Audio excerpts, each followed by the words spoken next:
ایک دفعہ کا ذکر ہے کہ سائم نام کا ایک لڑکا جو اپنے والدین کے ساتھ ایک چھوٹے سے شہر میں رہتا تھا۔ چھوٹی عمر سے ہی سائم اپنے والدین اور اساتذہ کی فرمانبرداری اور احترام کے لیے جانا جاتا تھا۔ وہ ہمیشہ ان کی نصیحت کو غور سے سنتا اور ان کی ہدایت پر عمل کرتا۔ اسکول میں جب اس کے دوست اکثر شارٹ کٹ لیتے تھے یا اپنا ہوم ورک چھوڑ دیتے تھے، سائم نے ہر اسائنمنٹ کو مکمل کرنے کو یقینی بنایا۔ اس نے کلاس میں توجہ دی، جب اسے سمجھ نہیں آئی تو سوالات پوچھے اور بہتری کے لیے سخت محنت کی۔ اس کے والدین نے اسے صبر اور استقامت کی قدر سکھائی، اسے یاد دلایا کہ کامیابی انہی کو ملتی ہے جو اس کے لیے کام کرتے ہیں۔ ایک دن اسکول میں ایک اہم امتحان تھا جس میں یہ طے کیا جا سکتا تھا کہ کون کالج کے لیے اسکالرشپ حاصل کرے گا۔ سائم نے ہفتوں تک سخت مطالعہ کیا اور اپنے والدین کے مشورے کو یاد رکھا کہ وہ اپنی پڑھائی پر توجہ مرکوز رکھیں۔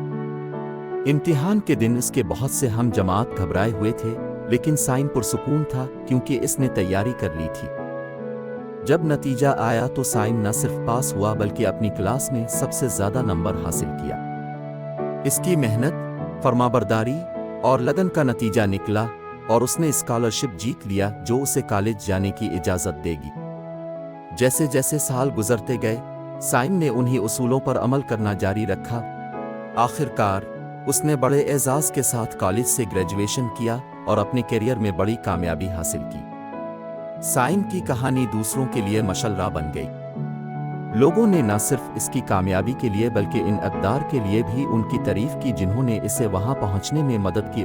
اس نے ثابت کیا کہ صحیح راستے پر چلنا، یہاں تک کہ جب یہ مشکل ہو، دیر پا کامیابی کا باعث بنتا ہے۔